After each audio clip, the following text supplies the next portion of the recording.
We gather this hour as people of faith, with joys and sorrows, gifts and needs.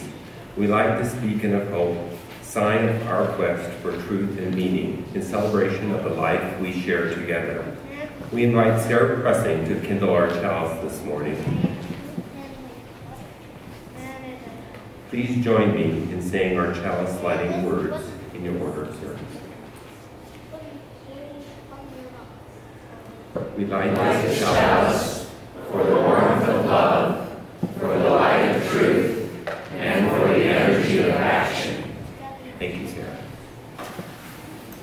This morning, we are exploring something a little different. During December, we of course think about Christmas, but there are other holidays during the month of December that are celebrated by other faiths. And one of those holidays is the holiday of Hanukkah, celebrated by people who are Jewish. Now, here at the Unitarian Universalist Church of Ogden, we have people of a lot of different backgrounds here.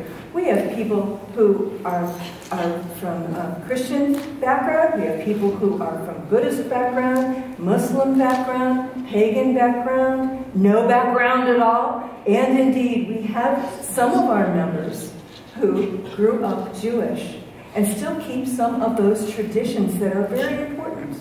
And so this morning, Mrs. Thurber is going to tell us about the lighting of the menorah for Hanukkah. Now, I'm going to be telling you a story more about the background of Hanukkah during my sermon, but this morning we're going to have an opportunity to learn about this tradition and to actually light the first candle, because today is the first day of Hanukkah. Well, it will be this evening at sundown anyway.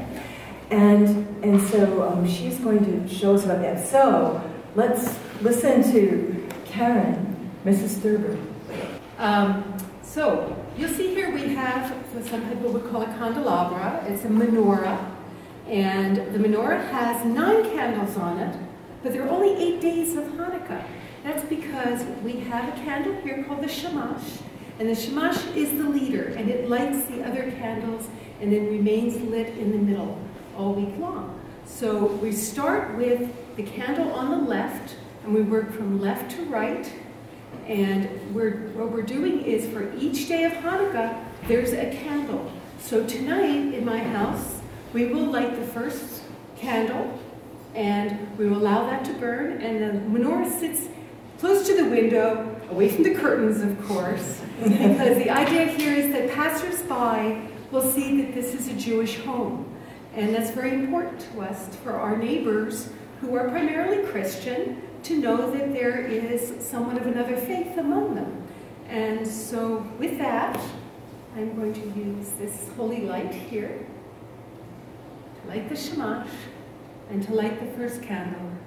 Baruch atah Adonai Eloheinu melech haolam asher kiddushanu b'mitzvosav v'tzivanu lahadlik ner shel Hanukkah.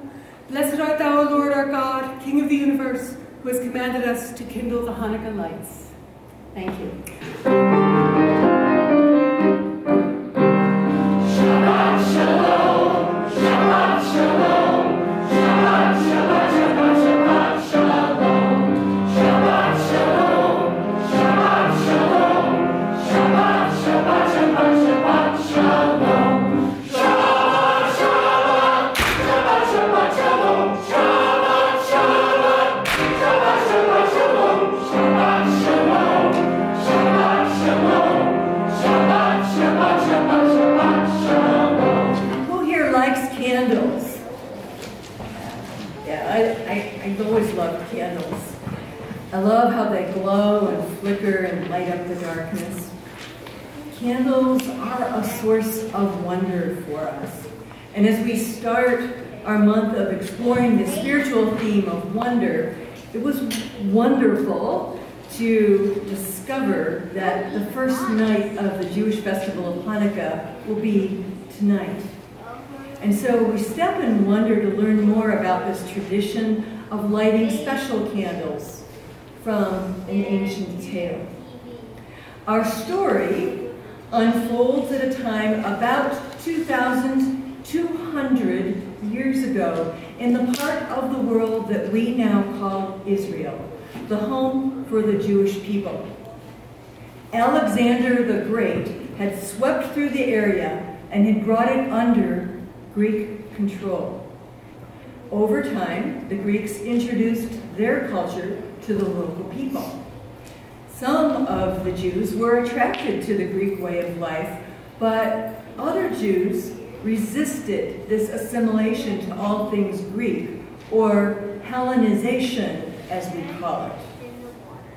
The situation came to a head when a tyrannical new ruler named Antiochus Epiphanes decreed that the practice of the Jewish religion was forbidden. Now, forbidding practice of religion was not just about participating in temple rituals. Remember that the Jewish religion permeated the entire embodied life of its followers. How you ate, how you dressed, how you lived every day. In other words, Epiphanes was telling them, change entirely or you will be tortured or killed. Now you can imagine that the Jews were not very happy with this new policy. Some resistors secretly continued to practice their Jewish religion, and others decided to openly defy their Greek rulers. A man named Mattathias, these ancient names don't roll off my tongue real easily. A man named Mattathias, and then his son, Judah Maccabee, organized a successful fight against the Greeks and threw them out of Jerusalem. It was an armed rebellion. Now, this may have been the world's first struggle for religious freedom, an important grassroots-led victory for freedom and an affirmation of Jewish identity. But the story about the miracle of oil lasting for 8 days came much later. The original Maccabees story was written as a recounting of actual historical events. But there was an inconvenient truth about this story as it played out over time.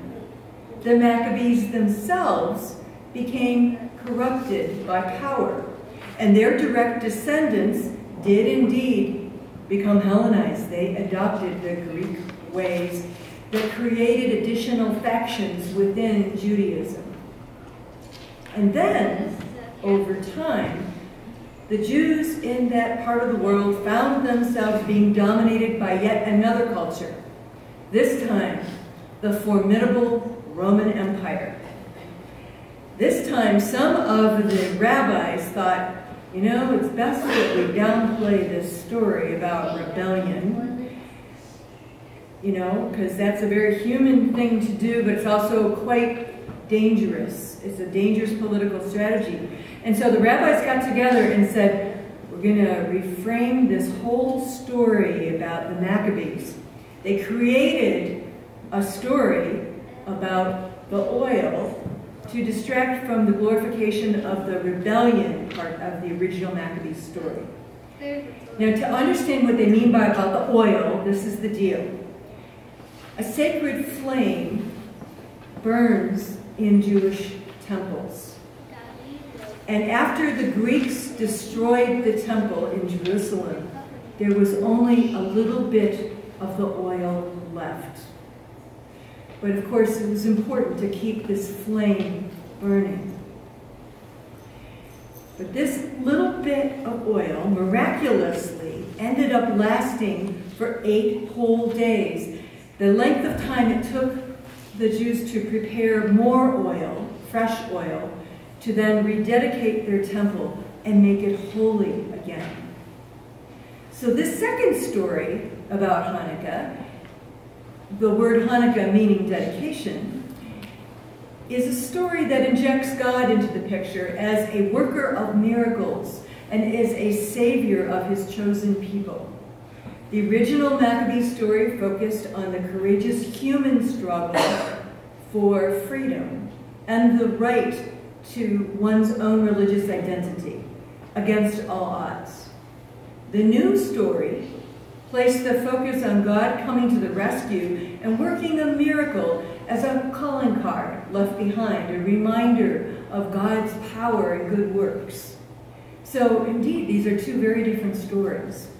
So I look at these two stories side by side as a Unitarian Universalist and wonder what that could mean for us today. So let's first look at that Maccabee story that encourages us to resist tyrants that threaten the things that we hold most dear. You might ask, well, who or what are we resisting today? And of course, you could come up with quite a list, I imagine. And you might think, well, are there Hellenizers forcing us to give up things that we hold most dear? I think the answer is yes, but I also think that our tyrants are more difficult to identify. They're not as obvious as the Greeks in ancient Israel. They live among us. Indeed, they are us. It is our consumption-driven culture gone mad that dominates us today. It's our stuff and our need for more stuff. Sometimes it's hard to see what we have given up because we take it for granted that this is the way things are. Just see if any of these uncomfortable and all too true consequences of consumption ring true in your own life. Are you giving up precious time and connection to your loved ones because you need to work too much to buy more things? Do you feel isolated, alone in your home because you're self-sufficient and have no need of your neighbors? Are you working in a job that pays well but does not feed your soul or allow you to follow your calling in life? Do you buy things to enhance your status instead of meeting a real practical need in your life? And what about the societal consequences of our accommodations to the god of consumption? Do you find people less civil these days? Do you want better choices than artificial unhealthy foods shipped hundreds of miles to our supermarkets? How do you feel about the growing gulf between those who consume and those who are too poor to put food on the table or find suitable shelter? Are we willing as a culture to allow the earth to be degraded by fracking and our streams and our oceans to be polluted so that we can have cheap fossil fuel to run our consumption? Are we willing to give up the life-sustaining natural systems of our planet to serve the god of consumption? So you're going, whoa, I didn't expect to hear this morning. This is not where I was going with this Hanukkah thing. I'm saying, but you know what? When you're really honest with yourself, you can see that consumption is the name of God that we're being asked to worship every day, relentlessly. And I ask you, is this the God that Unitarian Universalists want to honor? When we honor this hungry God, we tend to step back from the values we say we hold most dear. We step back from compassion, justice, love, and peace. We step back from caring about our neighbors. We step back from seeing the big picture about how we live in a radical interdependent connection with each other and with the entire planet. And we also step back from honoring the inherent worth and dignity in every person. And so you might be wondering, well, This is overwhelming, though. How can you resist? How can we be Maccabees and resist the overwhelming force of this overconsumption? The Maccabees solution of armed uprising worked well in its day, but the ultimate story of the Maccabees abusing their own power gives us a clue about the moral failure of the might makes right approach. Today we're called to a very different kind of resistance, one with potential for staying power, for a sustainable future. We're called to take responsibility for our own lives and our future, a true grassroots effort to undo the worship of consumption and to ameliorate its consequences. We need to ask ourselves some challenging questions, things like, how will we respond to climate change, the biggest and most far-reaching consequence of our consumption? And how will we start now to make our lives really livable moving into the future? We're being called, I believe, to a new level of responsibility, and one that goes further than just taking care of yourself and your own family. The gospel of consumption has reinforced our notions of American rugged individualism. But please hear that there's a new gospel breaking forth, a gospel about cooperation, collaboration, creativity, and community. For that is what taking responsibility means now. The challenging work of community is the resistance we must offer to this God of consumption that threatens our very existence. So you might be thinking, oh, well, these are all nice and good platitudes. What does this really mean in practical terms? Well, what does community look like? What would this world look like if we really, truly resisted? Well, you can always start in your own backyard.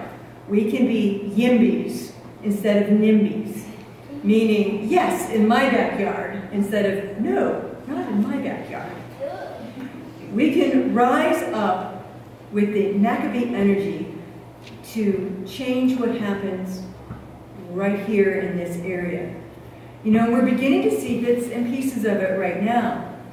Many of you already buy your food locally, strengthening Utah's agricultural economy and reducing your carbon footprint as you get your daily bread from the farmer's market or from community-supported agriculture programs.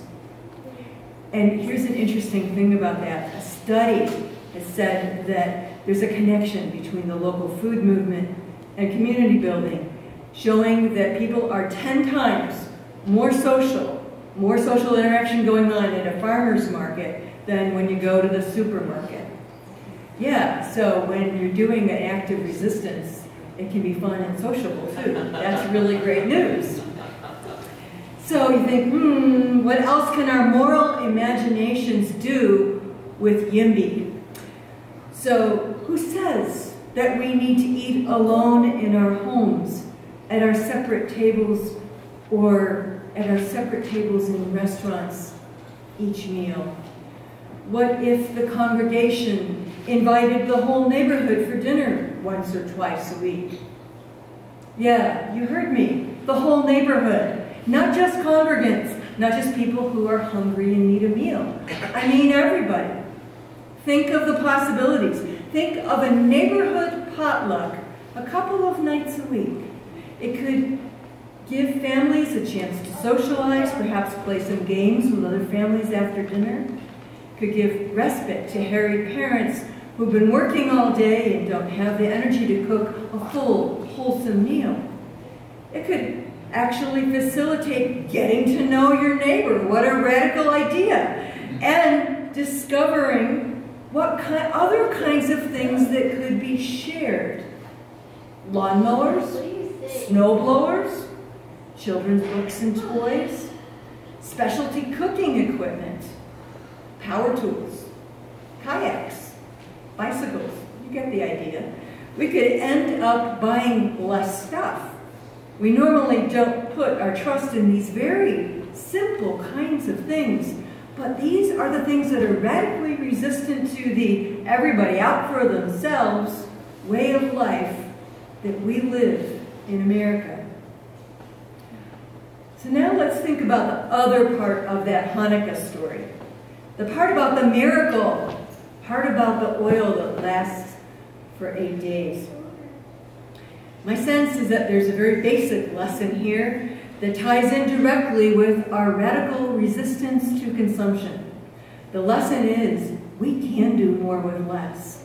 We can make our oil last for 8 days by being in cooperative, collaborative, close, right relationship with each other and the world as a whole.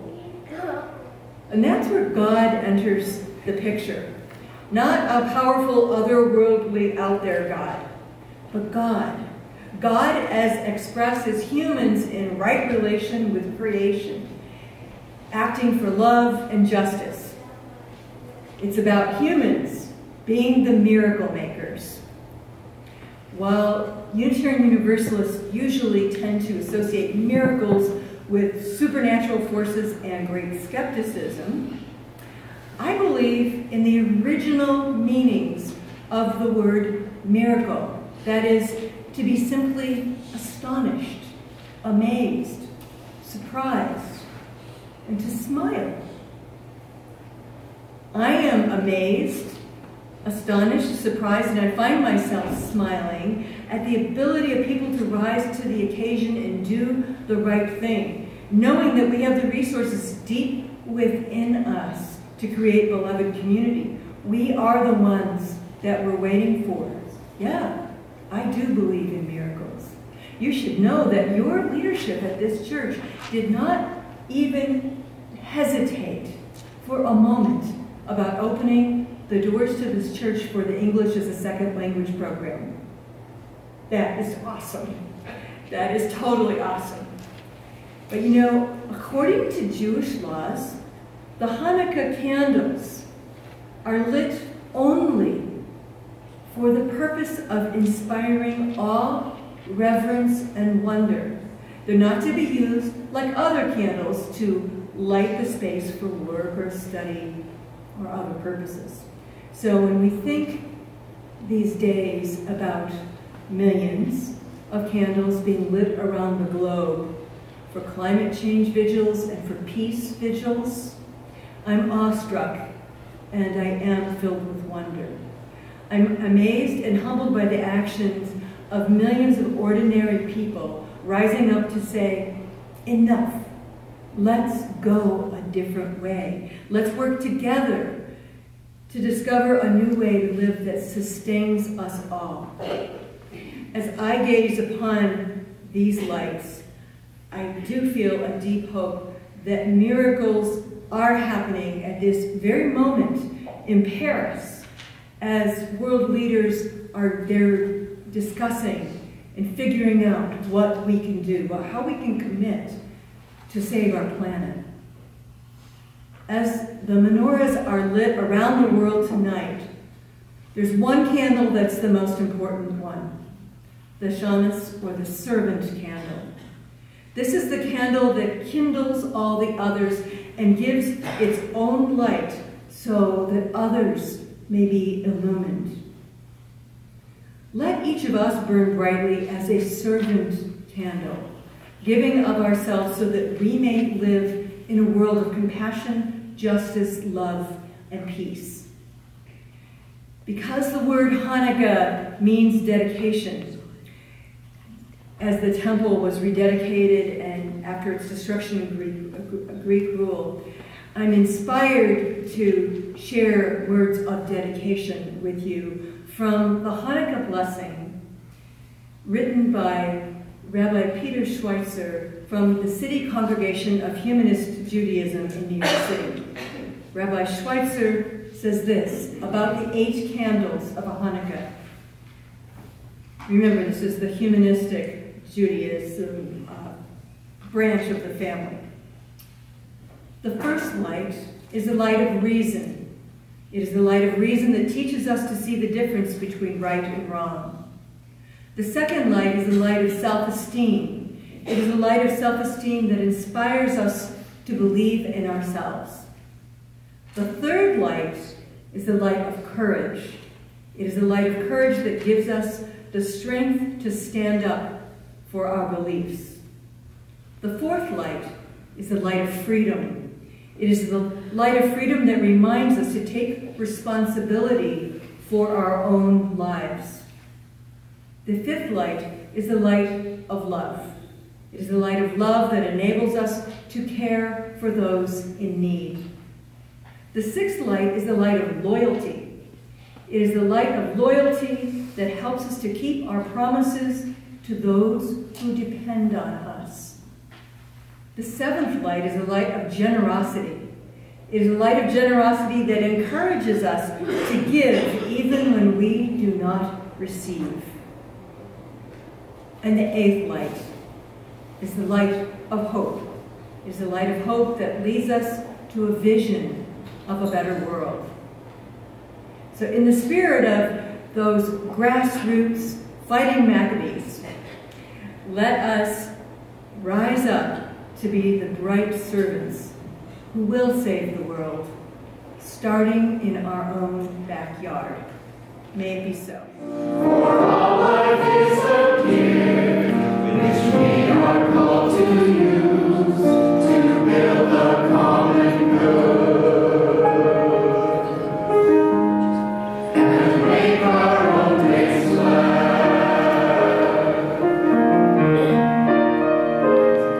For needs which others serve, for services we give, for work and its rewards, for hours of rest and love, we come with praise and thanks.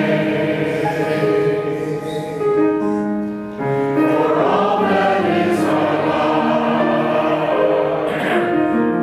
Let us come with thanks and praise to this quiet time in our week when we pause together to reflect on our lives in prayer. Let us prepare by grounding ourselves in our breath, breathing in peace and breathing out love, and bringing our sacred attention to matters of the heart. Let us pray. O Spirit of love and life, we are weary. Weary of news that reminds us that we have not yet created heaven on earth. Weary of violence in all its forms. Weary of fear and fear-mongering. Weary of those in power protecting the interests of the few, leaving so many others to suffer. Weary of illness of body, mind, and spirit that touches our lives and the lives of our loved ones. Weary of expectations that can feel too much as we strive to create the perfect holiday for our families. Weary of stress and concerns that diminish our spirits.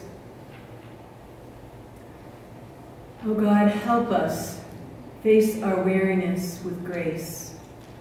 Give us courage, strength, and wisdom to face our own difficulties and to call out injustice, work for peace, and offer our compassion to our neighbors, near and far. This morning we hold the people of San Bernardino and Savannah in our hearts as they mourn the loss of family, friends, co-workers, and neighbors from this week's violence. We pray for calm in our nation. O Spirit of love and life, we are also joyful and grateful for the blessings in our lives. In this season of light and goodwill, may we be lifted by the beauty of candle glow and song, little kindnesses, the giving of gifts from the warm smile to meaningful donations to organizations that make a difference in our world. May we be lifted by the stories of our elders and the anticipation of our young ones. May we feel blessed in every moment. This morning we joyfully celebrate with Heidi Cottom and her daughter Julianne, whose daughter Emily Ann was born this past Monday in Spokane. We also celebrate with Ariana Navarro Martinez, who was sworn in as an American citizen this week. For these and for so many other joys, we are grateful. As we worship this morning, we know that there are people that are on our hearts, people that we would love to have held by this community. You're invited now to speak aloud the names of those who you wish to hold in our loving collective embrace. Please speak their names now. Chuck.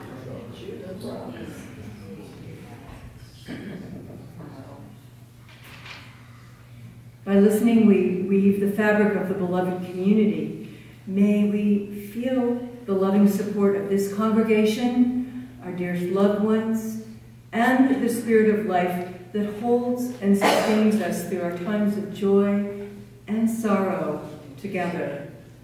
Let us enter a time of silence so that we can hear the words that our own hearts need to speak to us. Shalom, salam, shanti, blessed be. Amen.